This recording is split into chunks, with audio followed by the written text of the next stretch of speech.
En esta última conferencia, relacionada con la serie de videos que pretendían resumir los aspectos más relevantes de la ATLS décima edición, dialogaremos sobre el trauma pediátrico. De igual forma, mencionaremos algunas particularidades y algunas perlas que pueden ser extrapolables a otro tipo de población traumatizada. En primer lugar, debemos considerar que anualmente aproximadamente 10 millones de niños sufren traumas. En un año mueren, en promedio, 10.000 menores. Muertes que se deben a lesiones serias, usualmente secundarias a traumas asociados a vehículos a motor, ahogamientos, incendios en el hogar y homicidios. Esta última, una causal muy desconsolante en cuanto a etiologías de muerte infantil, pero que debe conocerse dada la importancia epidemiológica que tiene cuando hablamos del trauma pediátrico.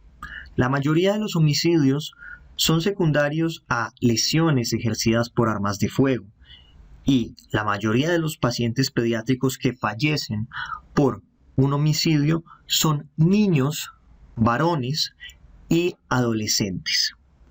Vale la pena enunciar que debido a las características morfofisiológicas particulares del paciente pediátrico, las diferencias en su área de superficie corporal en relación al adulto y las diferencias que existen entre las relaciones de los órganos y otras estructuras anatómicas, los menores pueden presentar más fácilmente una lesión multiorgánica. Es así que cuando hablamos de trauma pediátrico debemos tener una premisa en la mente, y es: todo niño, entendiendo niño como masculinos y féminas, deben ser considerados portadores de lesiones multiorgánicas hasta que se logre demostrar objetivamente lo contrario. Y esto nos lleva a algo muy importante: todo paciente pediátrico quien padezca de algún tipo de trauma debe ser trasladado rápidamente a un hospital o a una institución donde se les pueda otorgar un manejo idóneo e integral. Como mencionamos previamente, el tamaño y la forma del paciente pediátrico es algo que influye mucho en el desarrollo de las lesiones. Debemos considerar que la energía de un golpe es el resultado de la fuerza mayor multiplicada por la unidad de superficie corporal. En este sentido, los niños, al tener menor tejido conectivo, al tener menor grasa y al tener una mayor cercanía de sus órganos, los efectos de un trauma pueden ser mayores en comparación a un adulto. Me explico. Una colisión a una velocidad determinada que ocurre con las mismas características en un paciente pediátrico y en un paciente adulto puede ser más deleteria para el paciente menor. Algunos contextos y mecanismos de lesión merecen mención especial. Por ejemplo, la colisión de un auto con un niño como pasajero. En el caso de que el niño no esté fijado o no tenga ningún tipo de aseguramiento, existe un riesgo marcado de que el menor presente traumas múltiples, lesiones en la cabeza, lesiones en el cuello, laceraciones faciales, laceraciones en el cuero cabelludo, entre otras. En caso de que el menor tenga una fijación, es posible que presente un secundario trauma de tórax, abdomen o fracturas a nivel de la columna inferior. En caso de que el accidente sea contra un vehículo, pero el niño se encuentre en calidad de peatón y colisione con un auto, las lesiones van a depender principalmente de la velocidad. Si es baja, existe un mayor riesgo de fractura de extremidades inferiores. Sin embargo, cuando las velocidades de colisión son altas, la posibilidad de trauma múltiple es marcada. al igual que la posibilidad de lesiones en la cabeza y en el cuello, fractura de extremidades superiores e inferiores. Las caídas son otro mecanismo digno de mencionar. Las caídas, sobre todo cuando ocurren en un paciente que no está utilizando equipo de protección, por ejemplo, los niños que están montando una bicicleta, pero no están empleando un casco y presentan un trauma, van a presentar un riesgo significativo de laceraciones de cabeza, cuello, rostro, cuero cabelludo y fracturas de extremidades superiores. Cuando el menor tiene el equipo de protección, estoy haciendo referencia a un casco, las lesiones van a involucrar principalmente las extremidades, principalmente las superiores, no comprometiendo tan severamente la región de la cabeza y el rostro. Vale la pena enunciar lo que vemos en la imagen de la derecha de esta diapositiva, conocido como el golpe manillar. El golpe manillar es la lesión ejercida por el contacto del paciente contra el manubrio. Y la lesión manillar es algo muy importante debido a que se puede asociar y puede ocasionar lesiones abdominales internas que pueden ensombrecer los pronósticos. Otras particularidades dignas de mención son el esqueleto del paciente pediátrico. El esqueleto del paciente pediátrico es más flexible. Esto se debe a la poca osificación. Todo esto hace que el paciente pediátrico sea un sujeto que cuando sufre un trauma difícilmente presente fracturas costales. Las fracturas costales en el trauma pediátrico, si bien pueden ocurrir, son raras, pero se pueden desarrollar frecuentemente contusiones pulmonares cuando un trauma involucra directamente el tórax en el paciente pediátrico. El área de superficie corporal del paciente menor hace que éste pueda desarrollar una hipotermia más fácil, y este es otro punto muy importante a destacar. Recuerden que nosotros debemos descubrir al niño para examinarlo y a su vez debemos realizar maniobras como la utilización de mantas térmicas para evitar que el niño desarrolle una hipotermia. La hipotermia se asocia con mayor mortalidad, mayores desarrollos adversos, entre ellos, por ejemplo, un mayor efecto de un estado protrombótico. Otra consideración a tener en cuenta son los efectos psicológicos del trauma. Los traumas pueden generar efectos psicológicos. El texto menciona que hasta el 60% de los niños que sufren traumas graves van a tener cambios residuales de la personalidad en un año luego de que se genere el egreso. Y hasta el 50% de estos pacientes, sujetos que presentaron traumas graves en la infancia, van a desarrollar desventajas de caracteres cognitivos o desventajas físicas. En cuanto a la vía aérea, los menores tienen una mayor incapacidad de mantener permeable su vía aérea, lo cual exacerba el riesgo de hipoxia y, consecuentemente, aumenta la probabilidad de un paro cardiorrespiratorio. Recuerden que la principal causal de paro cardiorrespiratorio en el menor es la hipoxia. Por ello, los pacientes pediátricos presentan mayor cantidad de ritmos no desfibrilables, asistolias y actividad eléctrica sin pulso, aspecto muy distinto en cuanto a los ritmos de paro presentados por el paciente adulto, que suelen ser ritmos desfibrilables, fibrilación ventricular o taquicardia ventricular sin pulso. Retomando al paciente pediátrico, debemos tener en cuenta que antes de cualquier intento de establecer la vía aérea en un niño, el menor debe ser adecuadamente oxigenado. Debemos practicar siempre los 5 principios para el manejo de la vía aérea. Debemos ventilar lo mejor posible. Debemos dejar el ego a un lado. Debemos hacer que nuestro primer intento sea el mejor, entre otros. De igual forma, debemos aplicar el protocolo de Montpellier, conocido también como secuencia de inducción o intubación rápida, que en el texto del ATLS es reemplazado por el término intubación asistida por fármacos o medicamentos. Se recomienda que pongamos al menor en posición de olfateo, si es posible. Además, se recomienda de que protejamos la columna con soporte bajo el torso, preservando siempre la alineación vertebral y la neutralidad del cuello.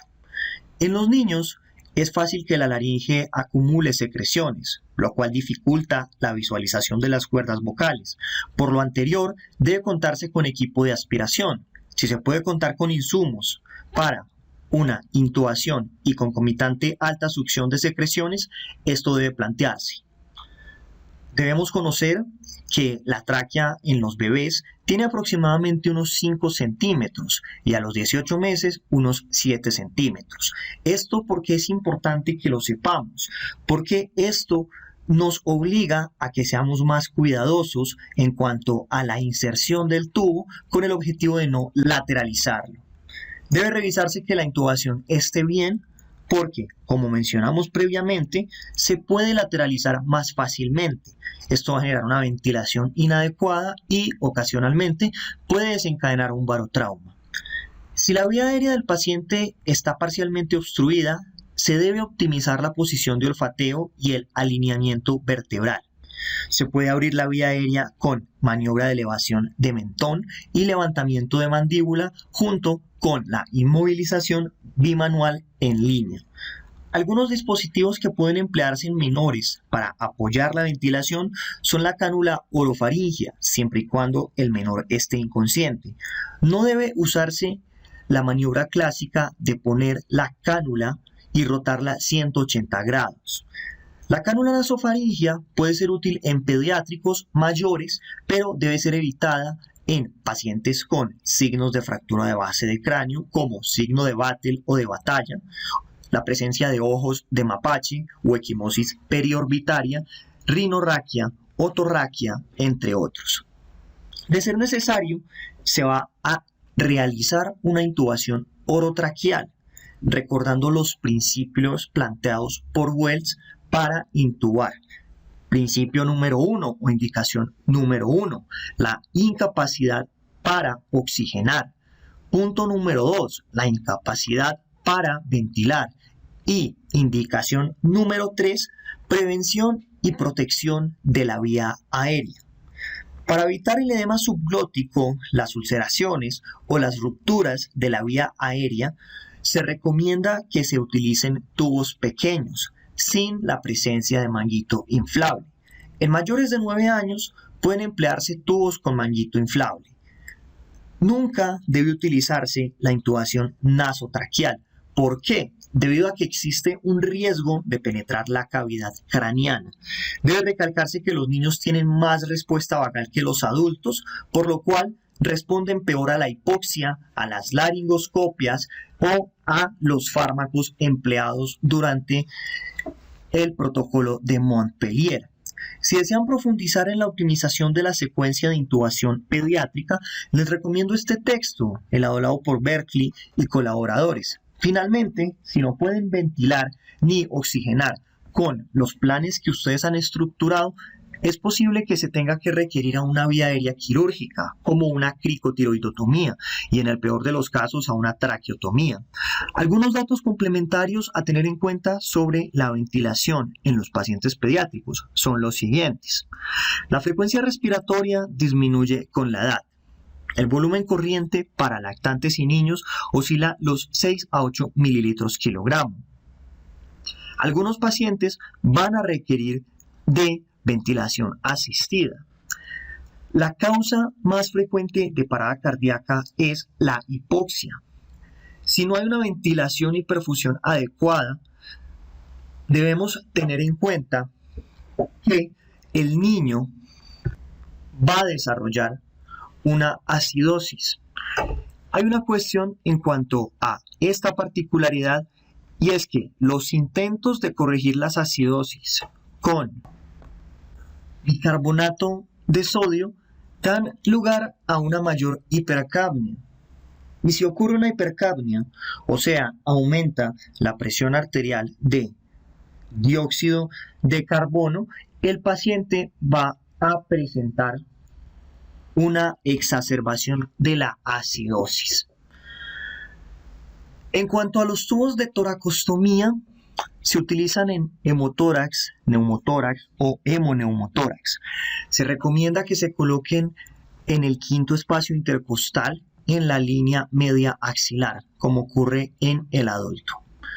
Debemos hablar también de los parámetros circulatorios y del shock en el paciente pediátrico. El shock es una condición que debe ser reconocida rápidamente. El diagnóstico del shock es clínico, si bien existen algunos indicadores que nos pueden indicar su presencia. Indicadores presentes sobre todo en algunos paraclínicos, en los gases arteriales, cuando nosotros estamos evaluando las diferencias, por ejemplo, arterioalveolares, los índices de consumo, o realizamos otros tipos de cálculos que pueden ser obtenidos a partir de la gasometría. Sin embargo, en esencia, el diagnóstico del choque es un diagnóstico que es clínico, se debe reconocer prematuramente.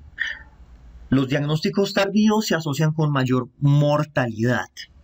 La principal causa de choque en pacientes pediátricos es la anoxia hipovolémica y en el contexto del trauma, hasta que no se demuestre lo contrario, la hipovolemia es secundaria a una hemorragia. En su defecto, también podría ser secundaria a un choque neurogénico y a las lesiones de la médula que llevan a que el paciente presente una vasodilatación visceral y periférica. Sin embargo, en esencia, vuelvo y repito, los choques en pediatría son hipovolémicos por hemorragias hasta que no se demuestre lo contrario. La respuesta del organismo a la hipovolemia es la taquicardia. Esto empieza a ocurrir cuando ocurre en el menor una pérdida de sangre mayor al 45%. No obstante, esta taquicardia puede evolucionar tardíamente a una bradicardia. En hipovolemia disminuye en aproximadamente 20 milímetros de mercurio la presión arterial. Cuando examinamos al paciente podemos encontrar piel marmórea, extremidades frías, podemos sentir al paciente sudoroso, el estado de conciencia también puede alterarse. Para estimar la presión sistólica normal en el paciente pediátrico se puede tomar 70 milímetros de mercurio y se le suma el doble de la edad del niño en años. Y para poder saber cuál es la presión diastólica que debe tener un menor, debemos tener en cuenta que esta debe ser igual a 2/3 de la presión sistólica. Si las presiones rondan los valores indicados por estas ecuaciones, el paciente va a tener una tensión arterial normal. Vamos a hacer un pequeño ejemplo para la presión sistólica. Un paciente de 5 años, cogemos 70, le sumamos el doble de la edad, entonces su sistólica debería rondar los 80 milímetros de mercurio. Y su presión diastólica son 2/3 de 80. En esta diapositiva podemos apreciar una tabla que presenta las constantes vitales esperadas en un paciente pediátrico dependiendo su clasificación. Entonces al paciente pediátrico lo podemos clasificar como lactantes de 0 a 1 año. Podemos hablar de un niño cuando va de 1 año a 3, un preescolar cuando va de 3 a 5, un escolar cuando va de 6 a 12 y un adolescente cuando está por encima de 12. Los lactantes usualmente tienen pesos que rondan los 0 a 10 kilos, los niños de 10 a 14, los preescolares de 14 a 18, los escolares de 18 a 36 y los adolescentes de 36 a 70. La frecuencia cardíaca del lactante es menor a 160, del niño menor a 150, del preescolar menor a 140, del escolar menor a 120, del adolescente menor a 100. En cuanto a la presión debe ser mayor a 60 en el lactante, a 70 en el niño, a 75 en el preescolar, a 80 en el escolar y a 90 en el adolescente. En cuanto a la respiración, debe ser menor a 60 respiraciones por minuto en el paciente lactante, en el niño menor de 40, en el preescolar menor de 35, en el escolar menor de 30, al igual que en el adolescente.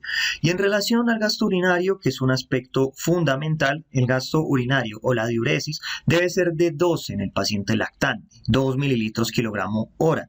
Debe ser en el niño de 1.5 idealmente, en el preescolar de 1, en el escolar de 1 y en el adolescente y en el adulto debe rondar los 0.5. Ahora vamos a mencionar algunos aspectos sobre la reanimación con líquidos y el reemplazo de sangre. Bien, la volemia en los niños es de aproximadamente 80 mililitros kilogramo. Si se sospecha de un shock, puede emplearse bolos de 20 mililitros kilogramo. En ocasiones puede llegar a requerirse hasta 3 bolos.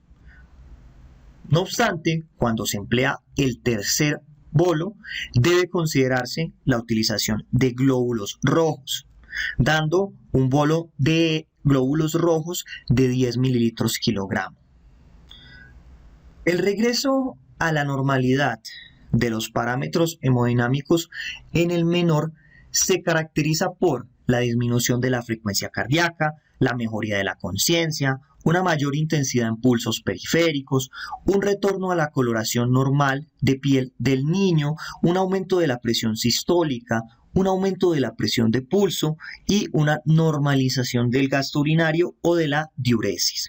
Cuando nosotros estamos utilizando cristaloides y estamos utilizando glóbulos, tenemos varios escenarios, son los escenarios de tratamiento que se pueden desarrollar en el menor. El primer escenario, que es el escenario que todos queremos, es que el niño responda al manejo con cristaloides exclusivamente y no tengamos que utilizar hemoderivados. El segundo escenario es que el niño responda con cristaloides y sangre. El tercero es que el menor responda inicialmente con cristaloides y sangre, pero luego empiece a deteriorarse. Esto podría indicar que posiblemente hay un sangrado oculto que no se ha manejado ni identificado. Y el último escenario, que es el peor de todos, es el del niño que no responde a la reanimación con cristaloides ni sangre. Este niño es candidato para una infusión temprana de sangre y la consideración de manejo quirúrgico. Tengan en cuenta también lo siguiente: lamentablemente, la mayoría de las paradas cardiorrespiratorias que ocurren en el paciente pediátrico de trauma suelen ser letales. La mortalidad en este contexto es casi del 100%. Continuando sobre el tema de choque en paciente pediátrico, el choque hipovolémico, que es el principal en esta población, puede ser resultado de la ruptura de órganos intratorácicos o la ruptura de órganos intraabdominales.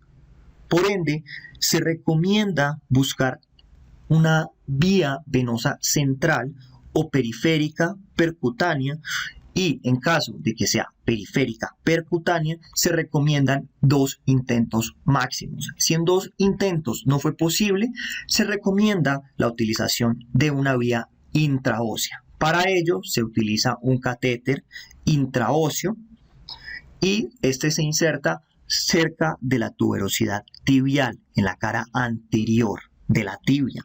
Una alternativa a los métodos anteriores que también puede realizarse es la venodisección en la safena del tobillo o la colocación de un catéter percutáneo en la yugular interna.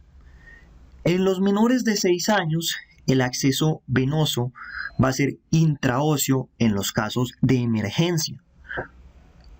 No obstante, el intraóseo debe descontinuarse apenas exista una vía periférica. Cuando tengamos una vía periférica debe retirarse el intraóseo. ¿Por qué? por las complicaciones asociadas con la colocación de un catéter intraóseo. Complicaciones como celulitis, osteomielitis, también complicaciones como síndrome compartimental, fracturas iatrogénicas, entre otros. Como habíamos enunciado, el intraóseo se coloca en la tibia proximal bajo la tuberosidad tibial, cara anterior de la tibia. No debemos olvidar que nosotros siempre debemos medir la diuresis del menor. También es recomendable que se mida la densidad urinaria. Si un niño pesa menos de 15 kilogramos, no deben utilizarse catéteres con globo inflable para la medición de la diuresis. Deben preferirse catéteres de otras características. De igual forma, debemos evitar la hipotermia. La hipotermia prolonga el TP, el TPP y afecta también la función del sistema nervioso central. A continuación, enunciaremos algunas pautas complementarias. Debemos evaluar al niño y tener en cuenta que el niño que sufre un trauma es un niño que usualmente se va a encontrar asustado. En los niños debemos evitar la palpación profunda porque esto puede exacerbar su respuesta ante el dolor y esto puede hacer que el niño se asuste incluso aún más. Sin embargo, nuestro examen físico claramente tiene que ser cefalocaudal, pero con un poco más de cuidado. Debemos preguntar siempre al niño si tiene dolor abdominal, si tiene dolor en otras zonas. Se deben utilizar sondas gástricas para decomprimir. Recuerden que el paciente que sufre de un trauma se considera un paciente con estómago lleno por definición. Se debe decomprimir también la vejiga y en algunas ocasiones va a ser necesario que se utilicen imagenológicos o ayudas alternas, por ejemplo la TAC. La TAC se debe realizar siempre y cuando no retrase el tratamiento. El lado peritoneal diagnóstico también puede ser de utilidad. Y el ultrasonido que nos puede ayudar a encontrar zonas de sangrado. Vale la pena mencionar que los niños también pueden desarrollar lesiones viscerales específicas, como ruptura de una víscera hueca, lo cual requiere de manejo quirúrgico de inmediato. Cuando sufren lesiones por caídas en bicicleta y colisionan contra los manubrios, también pueden desarrollar hematomas duodenales, traumas cerrados de páncreas, perforaciones intestinales cerca del ligamento de Treis, avulsión del mesenterio o del intestino delgado. El niño también, cuando está utilizando, por ejemplo, un cinturón de seguridad, puede tener una ruptura entérica, sobre todo si el niño presenta una fractura de columna lumbar por flexión, una fractura de Chance. Esto en el contexto del trauma pélvico. Es raro que hayan rupturas de vaso, hígado o riñones que requieran de manejo quirúrgico. En los pacientes pediátricos, en cuanto a los traumas cráneoencefálicos, la mayoría de los traumas cráneoencefálicos en el paciente pediátrico se deben a choques vehiculares, accidentes de ciclismo o caídas. Recuerden que el cerebro del niño duplica su tamaño durante los primeros 6 meses. Además, el espacio subaracnoideo infantil es un espacio que es más pequeño. Esto ocasiona que exista una menor protección al cerebro. Por ende, el paciente pediátrico tiene una mayor posibilidad o una mayor oportunidad de desarrollar daños en el parénquima. Sin embargo, en general, la evolución de los niños en el TEC es mejor que la de los adultos. Pero recuerden que los traumas graves, sobre todo cuando involucran traumas cráneoencefálicos, se asocian en hasta un 60-50% con efectos deleterios sobre el estado psicológico a largo plazo del menor. Debemos estar muy pendientes de que el menor no vaya a presentar signos de alarma como vómito que venga en aumento, vómito en proyectil, deterioro del estado de conciencia, entre otros. Y en caso de que el niño presente algún signo de alarma, debe tomarse una TAC. Eso es algo muy importante. En mayores de 4 años puede emplearse la escala de Glasgow sin restricciones, que la podemos apreciar en pantalla y ya la habíamos mencionado en otra videoconferencia de esta serie de videos. Por dato complementario, hay algunos medicamentos que son útiles en el contexto del TEC infantil. Por ejemplo, el fenobarbital a dosis de 10 a 20 miligramos kilogramo, el diazepam a dosis de 0.1 miligramos kilogramo en bolo lento, la fenitoína a razón de 15 a 20 miligramos kilogramo en 0.5 a 1.5 mililitros kilogramo minuto para la impregnación. Luego, la dosis de la fenitoína será de 4 a 7 miligramos kilogramo día. Esa es la dosis de mantenimiento. El mannitol también puede utilizarse en los pacientes que tienen un aumento de la presión intracraneana de manera aguda.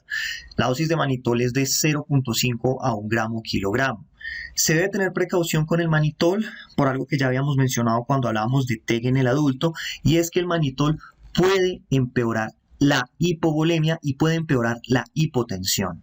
En cuanto a las lesiones en la médula espinal, en los pacientes pediátricos son poco frecuentes. Menos del 5% de las lesiones en médula espinal ocurren en pacientes pediátricos. En los menores de 10 años, la principal causa de este tipo de lesiones son los vehículos. En los niños de 10 a 14, los deportes cobran una mayor importancia, sobre todo los deportes de contacto. Debemos recordar que existen diferencias anatómicas entre el menor y los adultos, diferencias como una mayor flexibilidad de ligamentos interespinosos y también de cápsulas articulares, cuerpos vertebrales, entre otros. En cuanto a las radiografías, es importante que sepamos que pueden existir lesiones en la médula espinal que no se asocian con anormalidades radiológicas. En los niños pueden ocurrir pérdidas sanguíneas significativas, y eso es otra cosa que también debemos tener en cuenta. Debe tenerse especial precaución con las fracturas pélvicas o con las fracturas de huesos largos en los niños. Se debe considerar que el esqueleto de los menores es un esqueleto inmaduro, por lo cual pueden ocurrir lesiones de la fistis por aplastamiento. Estas lesiones tienen un mal pronóstico. También pueden desarrollarse fracturas en tallo o ramo verde, como vemos en la imagen. Se pueden desarrollar fracturas incompletas con angulación mantenida por corteza de superficie cóncava. Se puede encontrar también la fractura de torus o de villa, que podemos verla también en pantalla, la cual involucra una angulación por impactación cortical con una línea radiolúcida de la fractura. Pueden ocurrir también fracturas supracondilias. Las fracturas supracondilias son fracturas que usualmente se asocian con lesiones vasculares o lesiones de los cartílagos de crecimiento. El trauma infantil también es algo muy importante que debemos tener en consideración.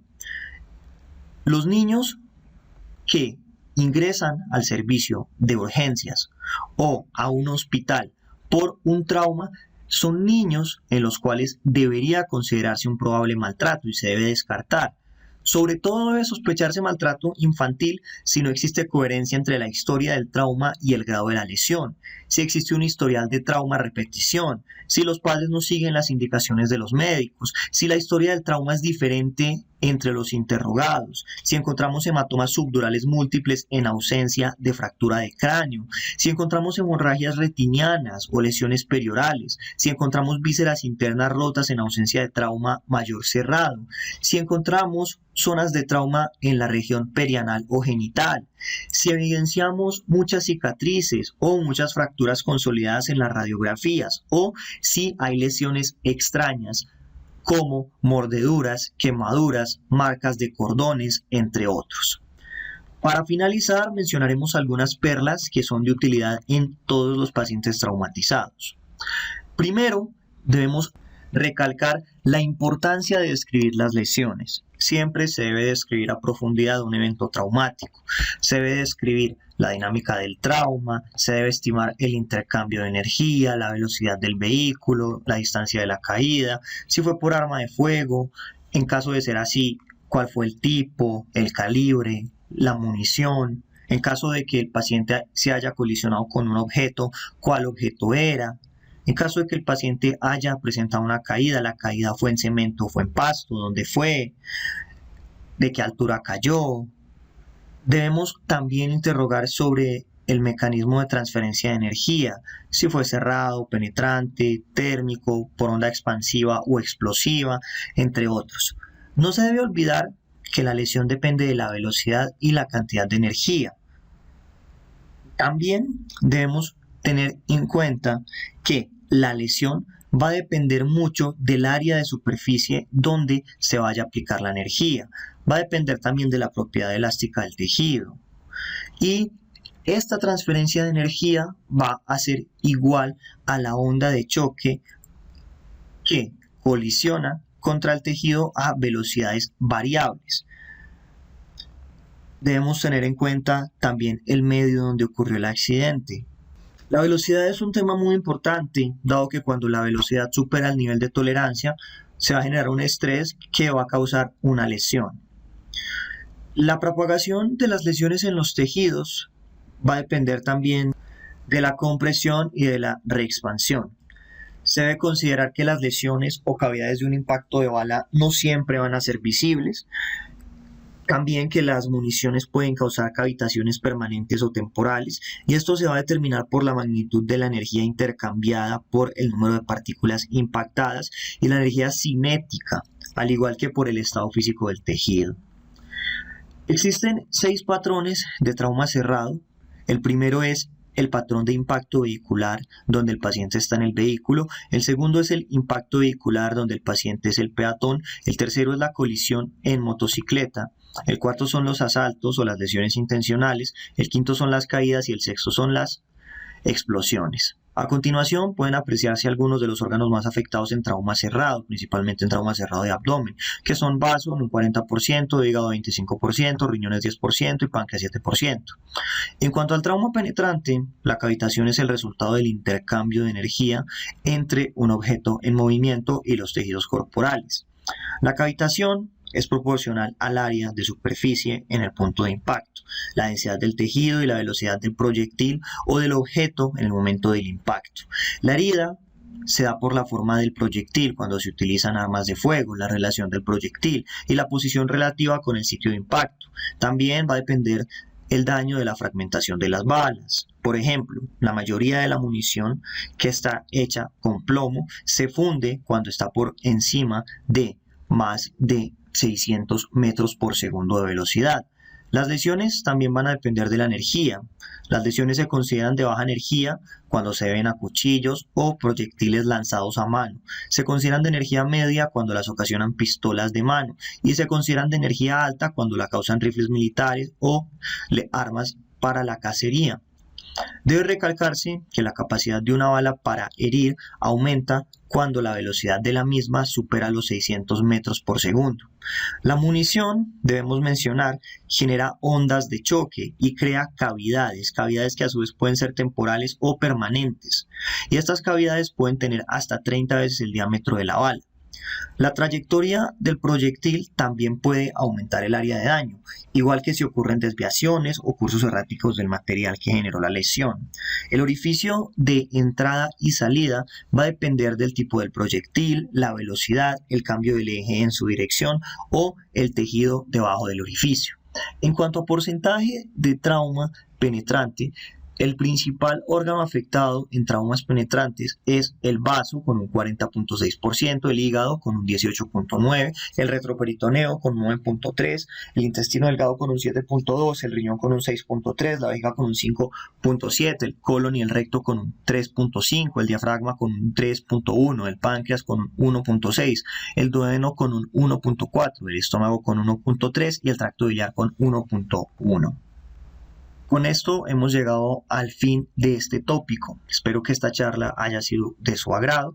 No olviden compartir, dar like, suscribirse y apoyar el canal.